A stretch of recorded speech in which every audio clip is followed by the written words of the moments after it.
नमस्कार, स्वागत है जी खबरां ਦੇ ਇਸ ਬੁਲੇਟਿਨ ਸਮੇਂ ਮੈਂ ਰਮਨ ਕੁਮਾਰ। ਪਹਿਲਾਂ ਇੱਕ ਨਜ਼ਰ ਸੁਣਵੀਆਂ ਖਬਰਾਂ ਤੇ। ਕੇਂਦਰੀ ਖੇਤੀ ਮੰਤਰੀ ਨਰਿੰਦਰ ਸਿੰਘ ਤੋਮਰ ਵੱਲੋਂ ਬਜਟ ਕਿਸਾਨ ਜਥੇਬੰਦੀਆਂ ਨੂੰ ਇੱਕ ਵਾਰ ਫੇਰ ਅੰਦੋਲਨ ਦਾ ਰਸਤਾ ਛੱਡ ਕੇ ਗੱਲਬਾਤ ਦਾ ਸੱਦਾ। ਨਰਿੰਦਰ ਸਿੰਘ ਤੋਮਰ ਨੇ ਕਿਹਾ ਕਿ ਸਰਕਾਰ ਕਿਸਾਨਾਂ ਦੇ ਮੁੱਦਿਆਂ ਤੇ ਖੁੱਲ੍ਹੇ ਮਨ ਨਾਲ ਵਿਚਾਰ ਕਰਨ ਲਈ ਤਿਆਰ। ਖੇਤੀ ਮੰਤਰੀ ਨੇ ਇੱਕ ਵਾਰ ਫੇਰ ਕਿਹਾ ਕਿ ਸਰਕਾਰ ਕਿਸਾਨਾਂ ਦੀ ਭਲਾਈ ਲਈ ਹੀ ਖੇਤੀ ਕਾਨੂੰਨ ਲੈ ਕੇ ਆਈ ਅਤੇ MSP ਦੇ ਮੁੱਦੇ ਤੇ ਸਰਕਾਰ ਲਿਖਤੀ ਭਰੋਸਾ ਦੇਣ ਨੂੰ ਵੀ ਤਿਆਰ। ਕਿਸਾਨਾਂ ਵੱਲੋਂ ਖੇਤੀ ਕਾਨੂੰਨਾਂ ਦੇ ਵਿਰੋਧ ਵਿੱਚ ਅੰਦੋਲਨ ਅੱਜ 15ਵੇਂ ਦਿਨ ਵੀ ਜਾਰੀ। ਪ੍ਰਧਾਨ ਮੰਤਰੀ ਨਰਿੰਦਰ ਮੋਦੀ ਨੇ ਨਵੀਂ ਦਿੱਲੀ ਵਿੱਚ ਸੰਸਦ ਮਾਰਗ ਤੇ ਸੰਸਦ ਦੀ ਨਵੀਂ ਇਮਾਰਤ ਦਾ ਨੀਂਹ ਪੱਥਰ ਰੱਖਿਆ। ਪ੍ਰਧਾਨ ਮੰਤਰੀ ਨੇ ਕਿਹਾ ਕਿ ਪੁਰਾਣੇ ਸੰਸਦ ਭਵਨ ਵਿੱਚ ਦੇਸ਼ ਦੀਆਂ ਲੋੜਾਂ ਦੀ ਪੂਰਤੀ ਲਈ ਕੰਮ ਹੋਇਆ, ਜਦਕਿ ਨਵੇਂ ਭਵਨ ਵਿੱਚ 21ਵੀਂ ਸਦੀ ਦੇ ਭਾਰਤ ਦੀਆਂ ਉਮੀਦਾਂ ਤੇ ਸਦਰਾਂ ਪੂਰੀਆਂ ਕੀਤੀਆਂ ਜਾਣਗੀਆਂ। ਉਨ੍ਹਾਂ ਆਖਿਆ ਕਿ ਆਜ਼ਾਦੀ ਦੇ 75 ਸਾਲਾਂ ਨੂੰ ਯਾਦ ਕਰਕੇ ਇਸ ਨਵੇਂ ਸੰਸਦ ਭਵਨ ਦਾ ਨਿਰਮਾਣ ਹੋ ਰਿਹਾ ਹੈ।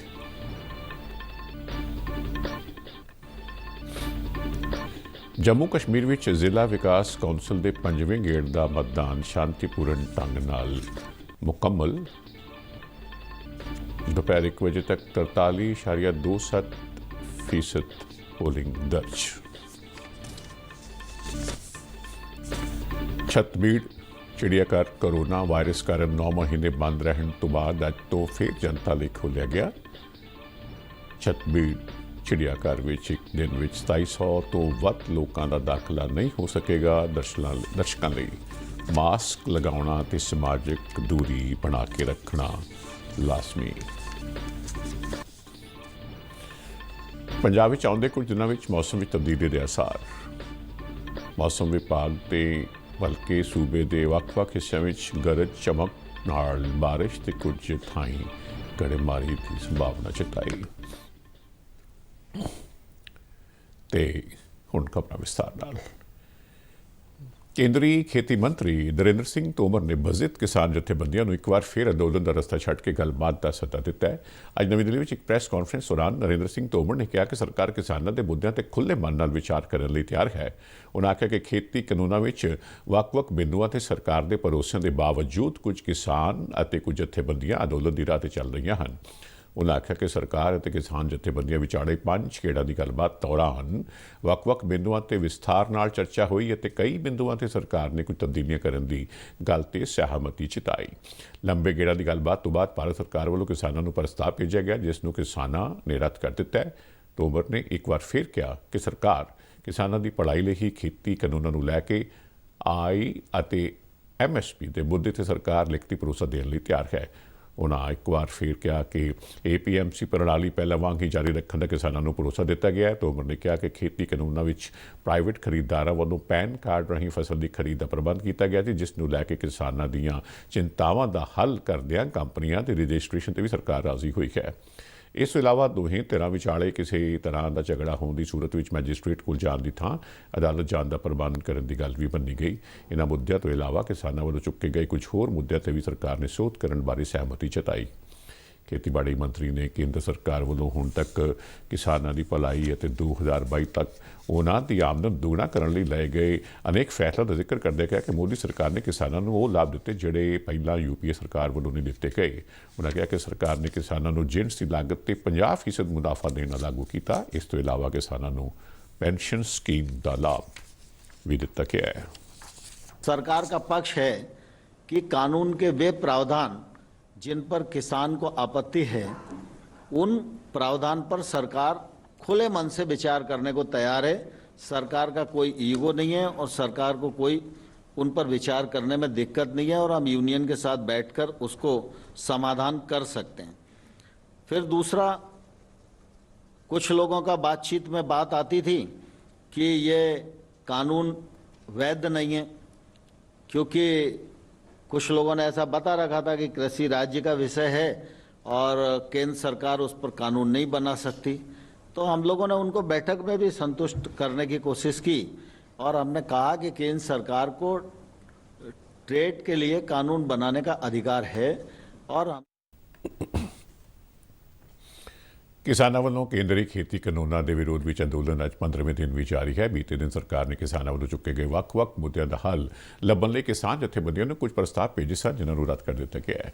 ਕਿਸਾਨਾਂ ਵੱਲੋਂ ਆਪਣਾ ਅੰਦੋਲਨ ਹੋਰ ਤਿੱਖਾ ਕਰਨ ਦਾ ਐਲਾਨ ਕੀਤਾ ਗਿਆ। ਇਸ ਦੌਰਾਨ ਹਰਿਆਣਾ ਨਾਲ ਲੱਗਦੇ ਦਿੱਲੀ ਦੇ ਵੱਖ-ਵੱਖ ਮਹੱਤਵਪੂਰਨ ਬਾਰਡਰ ਪੁਆਇੰਟਾਂ ਤੇ ਆਵਾਜਾਈ ਅਜੇ ਬੰਦ ਹੈ। ਦਿੱਲੀ ਟ੍ਰੈਫਿਕ ਪੁਲਿਸ ਨੇ ਦੱਸਿਆ ਕਿ ਸਿੰਘੂ, ਔਚਾਂਡੀ, ਪਿਆਓ, ਮਨਿਆਰੀ ਤੇ ਮੰਗੇਸ਼ਪੁਰ ਬਾਰਡਰ ਬੰਦ ਹਨ। ਕੌਮੀ ਰਾਜਮਾਰਗ 44 ਵੀ ਬੰਦ ਹੈ, ਜਦਕਿ ਟਿੱਕਰੀ ਬਾਰਡਰ ਤੇ ਵੀ ਆਵਾਜਾਈ ਲਗਭਗ ਬੰਦ ਹੈ। ਉਧਰ ਚਰੋਡਾ ਬਾਰਡਰ ਦਾ ਸਿਰਫ ਇੱਕ ਪਾਸੇ ਦਾ ਮਾਰਗ ਹੀ ਚਾਲੂ ਕੀਤਾ ਗਿਆ। ਦਿੱਲੀ ਟ੍ਰੈਫਿਕ ਪੁਲਿਸ ਨੇ ਇਹ ਵੀ ਦੱਸਿਆ ਕਿ ਹਰਿਆਣਾ ਲਈ ਦੌਰਾਲਾ, ਕਪਸੇੜਾ, ਪਦੂਸਰਾਏ, ਰਜੌਕਰੀ, ਕੌਮੀ ਮਾਰਗ 8, ਬਿਜਾਵ, ਪਾਲਮ ਵਿਹਾਰ ਤੇ ਡੂੰਡਾ ਹੇਰਾ ਬਾਰਡਰ ਖੁੱਲ੍ਹੇ ਹਨ। ਅੰਦੋਲਨਕਾਰੀ ਕਿਸਾਨ ਸਾਰੇ ਹੀ ਮਹੱਤਵਪੂਰਨ ਬਾਰਡਰਾਂ ਤੇ ਡੇਰਾ ਲਾ ਕੇ ਬੈਠੇ ਨੇ ਤੇ ਪੁਲਿਸ ਨੇ ਸੁਰੱਖਿਆ ਪ੍ਰਬੰਧ ਵਧਾ ਦਿੱਤੇ ਹਨ। ਪੁਲਿਸ ਵੱਲੋਂ ਟ੍ਰੈਫਿਕ ਦੀ ਆਵਾਜਾਈ ਨੂੰ ਕੰਟਰੋਲ ਕਰਨ ਦੀ ਕੋਸ਼ਿਸ਼ ਕਰਦਿਆਂ ਬਦਲਵੇਂ ਰਸਤੇ ਤੇ ਪਾਇਆ ਜਾ ਰਿਹਾ ਹੈ। ਇਸ ਦੌਰਾਨ ਪੰਜਾਬ ਦੇ ਦੂਰ ਦਰਾਡੇ ਦੇ ਇਲਾਕਿਆਂ ਤੋਂ ਕਿਸਾਨਾਂ ਦਾ ਦਿੱਲੀ ਬਾਰਡਰ ਤੇ ਪਹੁੰਚਣਾ ਜਾਰੀ ਹੈ। ਸਰਕਾਰ ਦੇ ਭਰੋਸਿਆਂ ਦੇ ਬਾਵਜੂਦ ਕਿਸਾਨ ਖੇਤੀ ਕਾਨੂੰਨਾਂ ਨੂੰ ਮੁਕੰਮਲ ਤੌਰ ਤੇ ਰੱਦ ਕੀਤੇ ਜਾਣ ਦੀ ਮੰਗ ਤੇ ਅੜੇ ਹੋਏ ਹਨ। ਪ੍ਰਧਾਨ ਮੰਤਰੀ ਨਰਿੰਦਰ ਮੋਦੀ ਨੇ ਅੱਜ ਨਵੀਂ ਦਿੱਲੀ ਵਿੱਚ ਸੰਸਦ ਮਾਰਗ ਤੇ ਸੰਸਦ ਦੀ ਨਵੀਂ ਇਮਾਰਤ ਦਾ ਨੀਂਹ ਪੱਥਰ ਰੱਖਿਆ ਤੇ ਭੂਮੀ ਪੂਜਨ ਰੀਤਾਂ ਵਿੱਚ ਹਿੱਸਾ ਲਿਆ।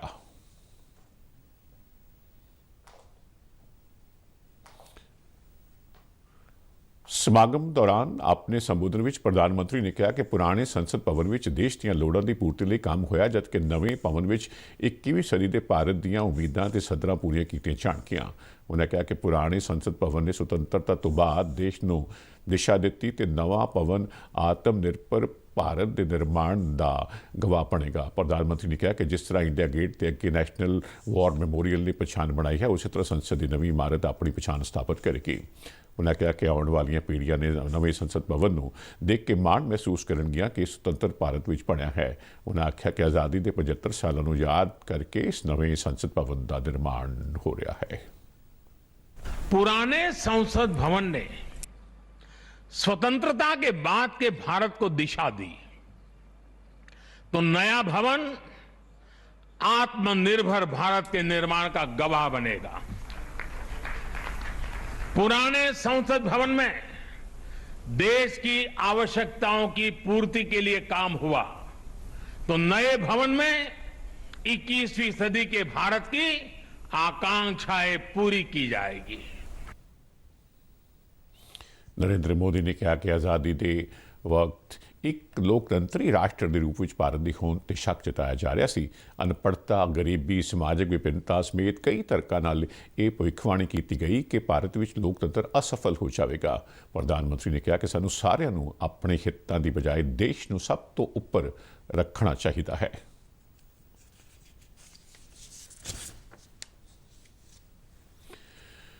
ਜੰਮੂ ਅਤੇ ਕਸ਼ਮੀਰ ਵਿੱਚ ਜ਼ਿਲ੍ਹਾ ਵਿਕਾਸ ਕੌਂਸਲ ਦੇ 5ਵੇਂ ਗੇੜ ਦੇ ਮਤਦਾਨ ਦੌਰਾਨ ਅੱਜ ਸਵੇਰੇ 7 ਵਜੇ ਤੋਂ 2 ਵਜੇ ਤੱਕ ਵੋਟਾਂ ਪਾਈਆਂ ਗਈਆਂ। ਦੁਪਹਿਰ 1 ਵਜੇ ਤੱਕ 43.27% ਪੋਲਿੰਗ ਦੀਆਂ ਖਬਰਾਂ ਨੇ। ਸਰਕਾਰੀ ਅਧਿਕਾਰੀ ਨੇ ਸ਼੍ਰੀਨਗਰ ਵਿੱਚ ਦੱਸਿਆ ਕਿ ਵੋਟਾਂ ਪਾਉਣ ਦਾ ਕੰਮ ਮੁਕੰਮਲ ਕੁੱਲ ਮਿਲਾ ਕੇ ਸ਼ਾਂਤੀਪੂਰਨ ਢੰਗ ਨਾਲ ਮੁਕੰਮਲ ਹੋਇਆ ਹੈ। ਆਜ਼ਾਦ ਤੇ ਨਿਰਪੱਖ ਚੋਣਾਂ ਲਈ ਸੁਰੱਖਿਆ ਦੇ ਪੁਖਤਾ ਪ੍ਰਬੰਧ ਕੀਤੇ ਗਏ ਸਨ। 5ਵੇਂ ਗੇੜ ਦੌਰਾਨ ਜ਼ਿਲ੍ਹਾ ਵਿਕਾਸ ਕੌਂਸਲਾਂ ਦੇ 37 ਹਲਕਿਆਂ ਵਿੱਚ ਮਤਦਾਨ ਕਰਵਾਇਆ ਗਿਆ। ਲੋਕਾਂ ਨੇ ਕੜਾਕੇ ਦੀ ਠੰਡ ਦੀ ਪਰਵਾਹ ਨਾ ਕਰਦਿਆਂ ਲੋਕ ਰਾਜੀ ਅਮਲ ਵਿੱਚ ਹਿੱਸਾ ਲਿਆ। ਕੇਂਦਰੀ ਕਸ਼ਮੀਰ ਦੇ ਗੰਦਰਬਲ ਜ਼ਿਲ੍ਹੇ ਵਿੱਚ ਨਾਰੀਆਂ ਬਾਗ ਵਿਖੇ ਗੁਲਾਮ ਅਹਿਮਦ ਗੁਰੂ ਨਾਮੀ 110 ਵਰ੍ਹਿਆਂ ਦੇ ਬਜ਼ੁਰਗ ਨੇ ਆਪਣੇ ਵੋਟ ਪਾਉਣ ਦੇ ਹੱਕ ਦੀ ਵਰਤੋਂ ਕੀਤੀ। ਭਾਰਤ ਨੇ ਕੋਰੋਨਾ ਵਿਰੁੱਧ ਲੜਾਈ ਵਿੱਚ ਇੱਕ ਹੋਰ ਮੀਲ ਪੱਥਰ ਸਥਾਪਿਤ ਕੀਤਾ ਹੈ। ਪਿਛਲੇ 24 ਘੰਟਿਆਂ ਵਿੱਚ 9,22,000 ਤੋਂ ਵੱਧ ਕੋਰੋਨਾ ਨਮੂਨਿਆਂ ਦੀ ਜਾਂਚ ਕੀਤੀ ਗਈ ਤੇ ਹੁਣ ਤੱਕ ਦੇਸ਼ ਵਿੱਚ ਕੋਰੋਨਾ ਵਾਇਰਸ ਲਈ 15 ਕਰੋੜ ਤੋਂ ਵੱਧ ਟੈਸਟ ਹੋ ਚੁੱਕੇ ਹਨ। ਕੇਂਦਰੀ ਸਿਹਤ ਮੰਤਰਾਲੇ ਅਨੁਸਾਰ ਪਿਛਲੇ 10 ਦਿਨਾਂ ਦੌਰਾਨ 1 ਕਰੋੜ ਨਮੂਨਿਆਂ ਦੀ ਕੋਰੋਨਾ ਜਾਂਚ ਕੀਤੀ ਗਈ। ਵਿਆਪਕ ਟੈਸਟਿੰਗ ਕਾਰਨ ਦੇਸ਼ ਵਿੱਚ ਪੋਜ਼ਿਟਿਵ ਕੋਰੋਨਾ ਦਰ ਹੇਠ ਆਈ ਹੈ। ਇਸ ਸਮੇਂ ਭਾਰਤ ਵਿੱਚ 3,72,000 ਤੋਂ ਵੱਧ ਕੋਰੋਨਾ ਦੇ ਐਕਟਿਵ ਮਰੀਜ਼ ਨੇ, ਜੋ ਕੋਰੋਨਾ ਦੀ ਪੁਸ਼ਟੀ ਵਾਲੇ ਕੁੱਲ ਮਾਮਲਿਆਂ ਦਾ ਸਿਰਫ 3.81% ਬਣਦਾ ਹੈ। ਸਿਹਤ ਮੰਤਰਾਲੇ ਦੇ ਅੰਕੜਿਆਂ ਅਨੁਸਾਰ ਬੀਤੇ ਦਿਨ 31,522 ਨਵੇਂ ਕੋਰੋਨਾ ਮਾਮਲੇ ਸਾਹਮਣੇ ਆਏ, ਜਿਸ ਤੋਂ ਬਾਅਦ ਦੇਸ਼ ਵਿੱਚ ਹੁਣ ਤੱਕ ਕੋਰੋਨਾ ਦੀ ਪੁਸ਼ਟੀ ਵਾਲੇ ਕੁੱਲ ਮਾਮਲਿਆਂ ਦੀ ਸੰਖਿਆ 97,67,372 हो गई है। 24 घंटे दौरान 412 कोरोना मरीजों दी जानां गईयां। हुण तक इस महामारी कारण 1,41,772 मरीजों की मौत हो चुकी है। बीते दिन 37,725 मरीज कोरोना तो मुक्त होए ते हुण तक कोरोना तो ठीक होने वाले लोगों की कुल संख्या 92,53,306 तक पहुँच गई है। भारत में कोरोना तो ठीक होने की दर 94.74% तक पहुँच गई है। ਅਸੀਂ बड़े दुखी ਹਿਰਦੇ ਨਾਲ सूचना दे रहे हैं कि दूरदर्शन जलंधर के सीनियर कैमरामैन संजीव वासुदेव का संखेप बीमारी तो बाद देहांत हो गया है। वो 56 वरियां दे सन। संजीव वासुदेव ने 1987 में दूरदर्शन केंद्र लखनऊ में बतौर कैमरामैन करियर की शुरुआत की। संजीव वासुदेव समूचे दूरदर्शन परिवार तो इलावा अपने परिवार में माता पिता पत्नी ते दो बेटियां विछोड़ा दे गए हैं। संजीव वासुदेव का अज जलंधर के मॉडल टाउन स्थित शमशान घाट में अंतिम संस्कार कर दिता गया। छत्तीसगढ़ चिड़ियाघर कोरोना वायरस कारण 9 महीने बंद रहने तो बाद अज तो फिर जनता लिए खोल दिता गया है। इस वास्ते पंजाब सरकार वालों बाकायदा कोविड दिशा निर्देश जारी किए गए हैं। चिड़ियाघर खुलण तो पहला इसनूं मुकम्मल तौर पर सैनिटाइज किया गया तो कोरोना वायरस को फैलण तो रोकने लिए कई नवे प्रबंध किए गए हैं। चिड़ियाघर आम लोगों लिए सवेरे 9:30 बजे खोलिया जाएगा तो शाम 4:30 बजे बंद होगा। छतबीर चिड़ियाघर हफ्ते में 6 दिन खुलेगा तो सोमवार छुट्टी होगी। इस समय दौरान चिड़ियाघर में अद्धे घंटे की 2 बार सैनिटाइजेशन की ब्रेक दी जाएगी। छतबीर चिड़ियाघर में एक दिन में 2700 तो वध लोगों का दाखिला नहीं हो सकेगा तो दाखिला पॉइंटों पर भी हैंडवॉश और सैनिटाइजर डिस्पेंसर आदि का प्रबंध किया गया है।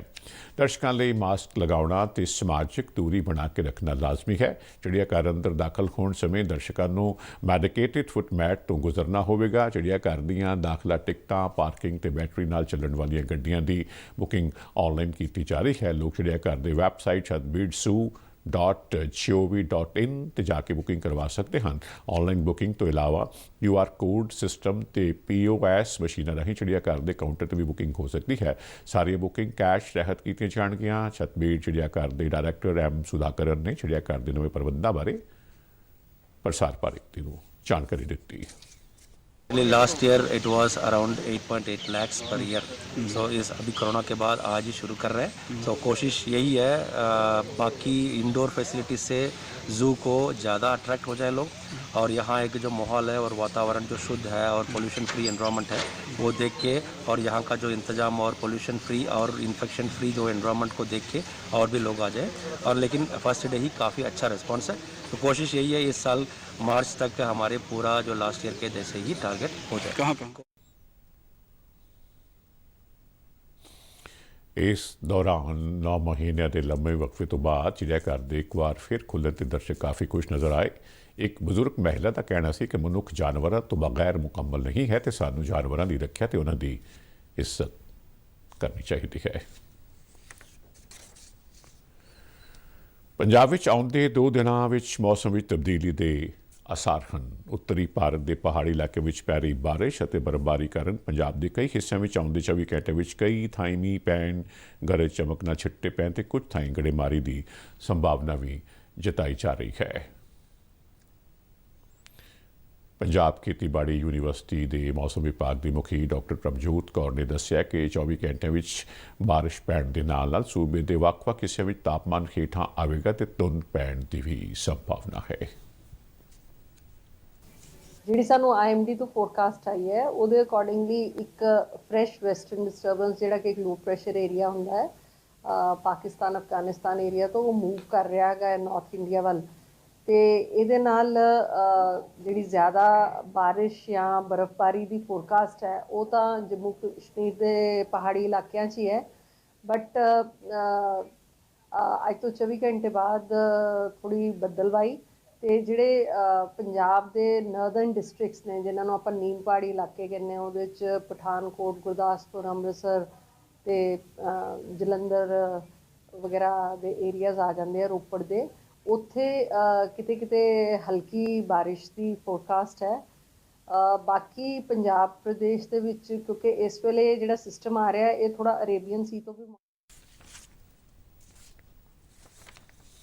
सो जी सन इस बुलेटिन दी खबरां हुण इजाजत चाहांगे। अपना ख्याल रखो, एहतियात वरतो। नमस्कार।